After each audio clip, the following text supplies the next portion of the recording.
Hey guys, welcome back to another mini vlog. ఈ vlog Diwali రోజు evening shoot చేసిన vlog. Evening ఇలా పూలతో సింపుల్ గా డెకరేట్ చేసి దీపాలు కూడా వెలిగించేసాము.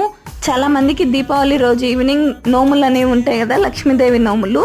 మాకైతే అలా ఏం లేదు. సో అందుకు సింపుల్ గా ఇలా డెకరేట్ చేసుకొని దీపారాధన అయితే చేసేసుకున్నాం. ఫైనల్ లుక్ అయితే అలా ఉంది. మీకు దివాళీ రోజులు నోములు ఉన్నాయా లేదా అని కింద కమెంట్ సెక్షన్ లో నాతో కమెంట్ చేయడం మర్చిపోకండి. పూజ అంతా కంప్లీట్ అయిన తర్వాత బబ్లు సోమే అయితే క్రాకర్స్ తీసుకొని వచ్చారు. మేమందరం కలిసి క్రాకర్స్ అన్ని కాల్ చేసాం. మీరందరూ కూడా సేఫ్ గానే దివాళీ సెలబ్రేట్ చేశారు అనుకుంటున్నాను. మీరు ఎలా సెలబ్రేట్ చేసుకున్నారో కింద కమెంట్ సెక్షన్ లో నాతో కమెంట్ చేయడం మర్చిపోకండి. మా దివాళీ అయితే ఇలా సెలబ్రేట్ చేసుకున్నాం. క్రాకర్స్ కాల్చేటప్పుడు తీసుకున్న వీడియో క్లిప్స్, ఫోటోస్ యాడ్ చేశాను. స్కిప్ చేయకుండా లాస్ట్ వరకు చూసేయండి. అంతే, మరి ఈ వీడియో మరొక మంచి మినీ వ్లాగ్ తో మీ ముందు ఉంటాను. Bye guys.